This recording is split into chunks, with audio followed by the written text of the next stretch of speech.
I think investing in your personal brand is always like a big investment into yourself. So it's great to work for a company, but at the end of the day, we all have our own individuality and our own personality. And I think investing in who you are and what are your values is important, and how you want to be perceived externally.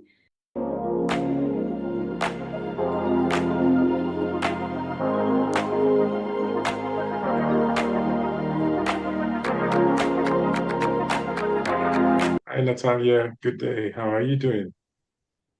Hello, Wilson. I'm doing well, thank you. Yeah, nice to have you on the podcast. How is work generally? How is life? How is everything? Everything's good. I'm excited to be joining your podcast. Thank you very much for the opportunity. You're welcome. Maybe a brief introduction. Yeah, so great to meet everyone. I'm Natalia Cano.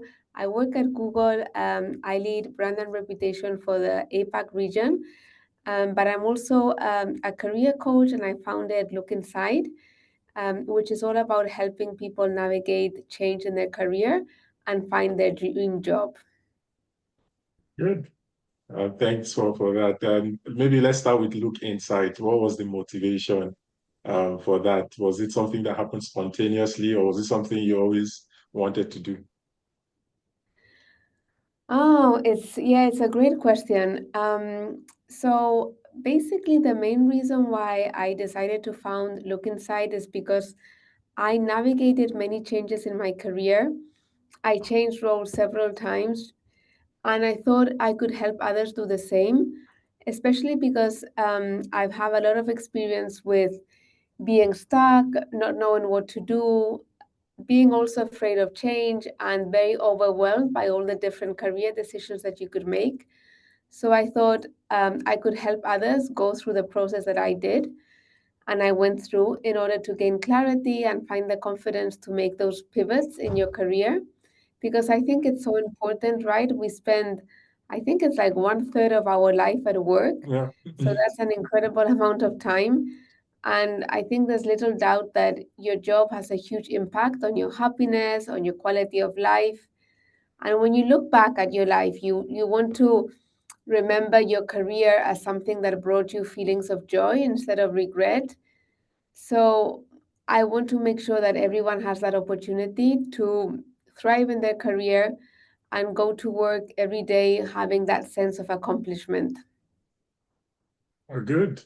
Um, and yeah, having to change careers most times leads to you stepping out of your comfort zone. And for a lot of people, I know that's not easy. But what are some of the things you've noticed from some of the people who you've helped? What is usually their biggest fear, if there's any? Yeah, I think a lot of it is, fear of failing, Mm, fear of the unknown, fear of not being good enough. Um, And I think many times people prefer to stay stuck in what they mm, know because it seems safe, even though they're not fulfilled, even though they do not feel passionate about it. But they think actually that's better than making a change into something that I can't control. mm, Yeah, I'm not aware what that change will look like. So I prefer to stay stuck in my situation. mm. Okay, and let's look at the world as it's changing. A lot of people now are online. And there's this need for a personal brand, a professional brand as well. Part of what you do, building brands. For a normal employee, is that relevant? Should they invest in building a personal brand? Does that have an effect on what their career path could possibly look like? Yeah, I think investing in your personal brand is always like a big investment into yourself. So it's great to work for a company, but at the end of the day, we all have our own individuality and our own personality. And I think investing in who you are and what are your values is important, and how you want to be perceived externally. So yeah, I definitely recommend everyone who wants to work on branding, to invest in their personal brand. And there's different ways to do that, right? I think you can look at your expertise. What do you want to be known for? What is the value or unique differentiator that you bring? And when you do that and you create good content around that, you Yeah. definitely get a lot of followers who want to learn from you, and you start to build a lot of relationships. But I think before you go there, you really need to understand who you are, what are the values that you stand up for, and how can you bring those values and that knowledge externally, whether it's through social media or through speaking at events or networking. Um, Key, very key, understanding your values and starting from there. I think most times people are not clear on that. On social media, we have a lot of people who just want to share ideas, but maybe I feel some of them have not even discovered who they are and what they want to offer. So today you're on this, the next day, yeah, whatever is trending. Well, how can people then streamline that? What are some questions they need to ask themselves to fully understand those values and then build or find a good sweet spot between their personality, their value, and their expertise? What are some questions they probably can ask themselves to just gain clarity? Yeah, so there's different ways of doing that. One thing that I like a lot is the Ikagi model. Have you heard of that? Ah, yes, I, I have. Yes, so it's basically the things that you can consider when deciding on your personal branding, your values, or what career path to follow, for example. And Ikagai is basically a Japanese concept that essentially what it translates into is into reason of being or reason to get up in the morning, let's say. And it's basically the intersection of four key elements: what you love, so that is your passions, your interests, everything that brings you joy. So that is the first one, what you love. The second one is what you're good at, your skills, your talents, your strengths, as you were saying before. Then the third one is what the world needs. So what are the exact problems that you can solve? So this goes back to the value you can add, the contributions that you can make. And then the fourth one would be what can you pay paid for? Because at the end of the Yeah. day, it's also about making an income. So how can you earn a living and also sustain yourself financially? And when you look at the intersection of those four elements, you come up with what is the key thing that you want to do and what do you want to be known for. Oh, very spot on. When you said it is because I run a coaching program as well, and that's one key part of what we do, right? Mostly for those who want to build a personal brand, you need to discover those four buckets, their intersection. And when you check, I think when I looked at it, there, even if you have three intersected, there's a deficiency somewhere. So it just helps for that holistic view on, okay, this is what I believe, this is what I can offer, this is what I can be paid for, this is tied to my strength. So spot on, and I hope someone actually goes with that and just sits down to reflect. Yeah, you do a lot both at work and your passion, which is coaching. And one common thing people struggle with is work-life balance. Yeah, and just seeing someone at your level doing that, the question is, how do you put this together? How do you structure things to ensure that you deliver and then also follow what you're passionate about? Yeah, it's a great question. And work-life balance means different things to Yeah. different people. So it's not one size fits all. But I do think that there are some key things that help to maintain that, right?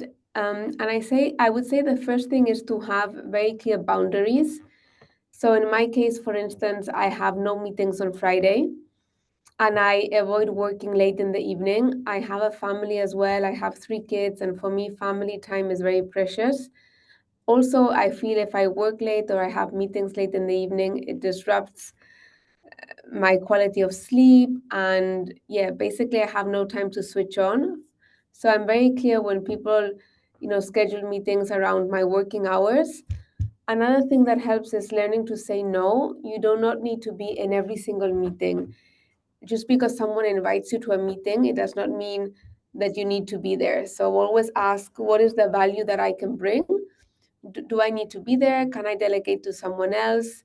What are the decisions that can be made? And is a meeting really necessary? Could it be solved via email or via another form of communication?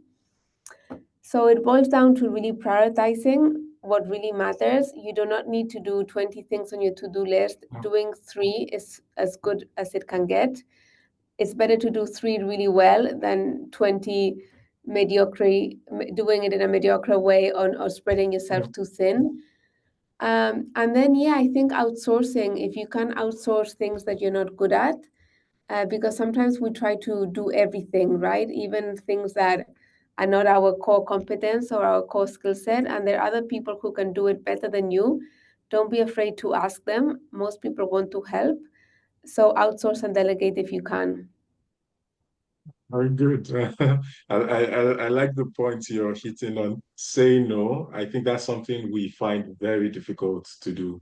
And because we are not taught most times. So it's like once you're invited for, say, a meeting, you should even be there. It's like, I'm invited, I have to be there. Why can't I not be there? Like, what can make me not to be there? But really learning how to say no and prioritizing. In terms of delegating, I think this is also a challenge professionals do face and for me, it's why do you think they face that? Is it because they don't want to be seen as incompetent?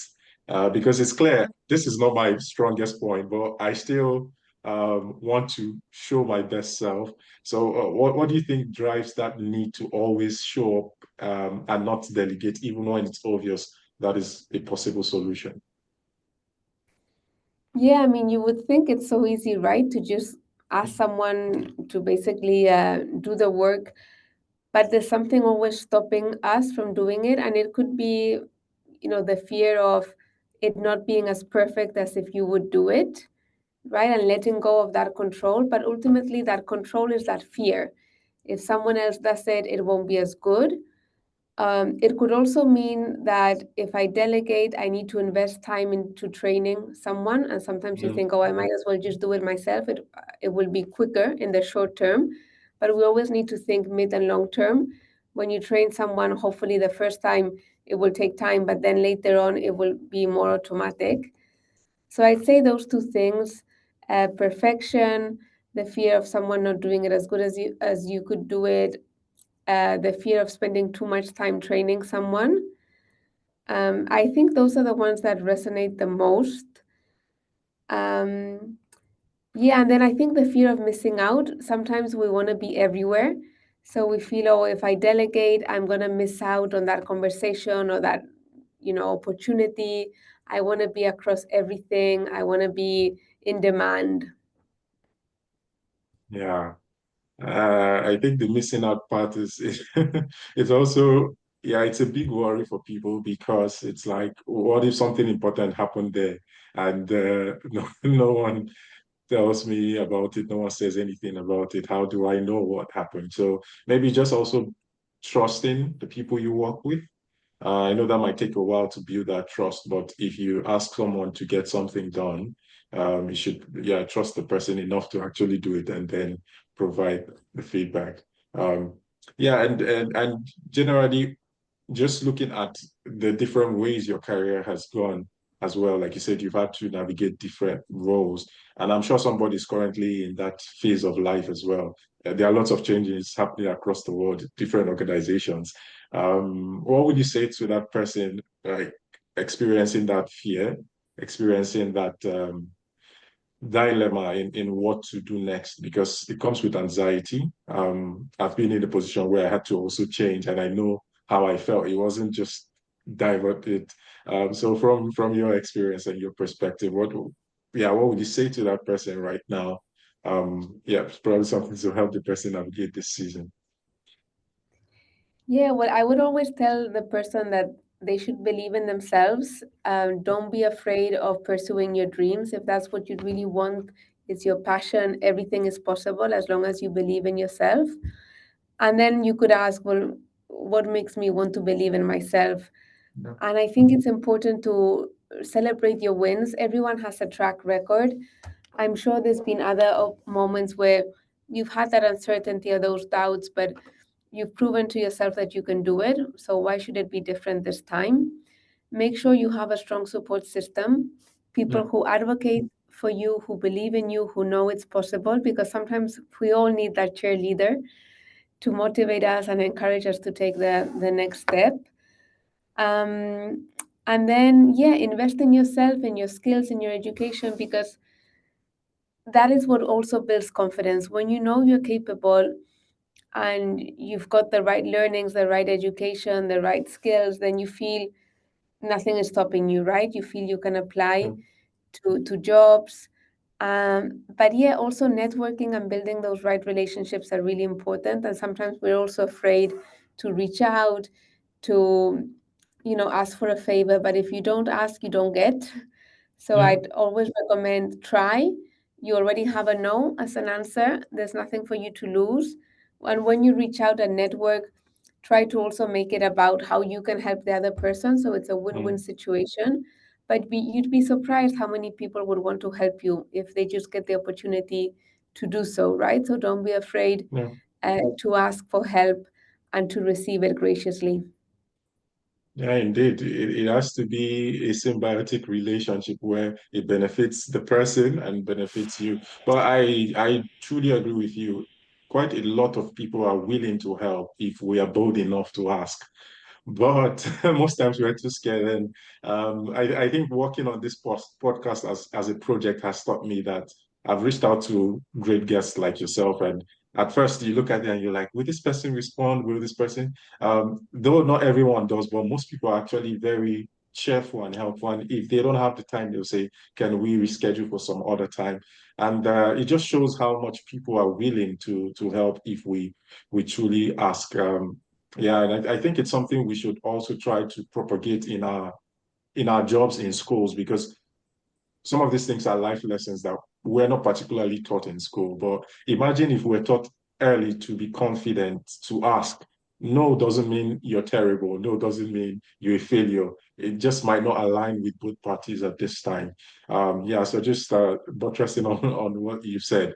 Um, okay, so enough about work and career. Let's look at what do you enjoy doing for someone like you that you do quite a lot.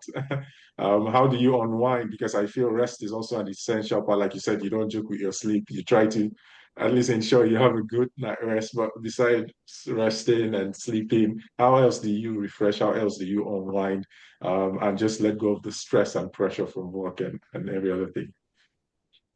Yeah, I'm glad you asked, Wilson. So, what I do like to do every day is self-reflection. So, I spend a lot of time with family. I've got three small kids under the age of 7. So, I enjoy just spending quality time together, having fun, doing silly things, not taking each other seriously. We always have dinner together. So, one thing that we do is a gratitude exercise. We go around the table and everyone says one thing that they're grateful for that happened during the day. And it could be a simple thing, it doesn't have to be, something big, but it just creates, a nice atmosphere. And it makes us realize that we're very lucky with what we have because we all complain and we have good days and bad days. But at the end of the day, we have each other and yeah, I think it creates a big bond between us as a family. So yeah, just having fun, having dinner together, going outdoors. I love to be in nature, swimming, walking. Yeah, just having fun and taking things lightly is a big one for me. Wonderful. I think that it's just like you said, appreciating those things we have. Most times we're so caught up with things we don't have or things that are not going well, we forget to enjoy the gift we have, family, friends, even health, like, right? Some of these things we take for granted. There are things that go a long way to help people. Thank you. And yeah, it's just meant to be a very short conversation to get to meet you and hear you share about some of the things you do. So look inside. I see a lot of your posts on LinkedIn. Super nice, and thanks for just putting out such content. So if people can they reach you, how can they get in touch with you if they want to? Yes, they can definitely reach out on LinkedIn or actually through my website, lookinside.com. Coach. Always happy to chat. I love to have a conversation on career and personal growth. Those are topics that really I'm very passionate about. Okay, no problem. Thank you. And I'll share the links to your site and LinkedIn page when making this available. So thank you once again for making our time for this and enjoy the rest of your day. Thank you very much for having me today, Wilson.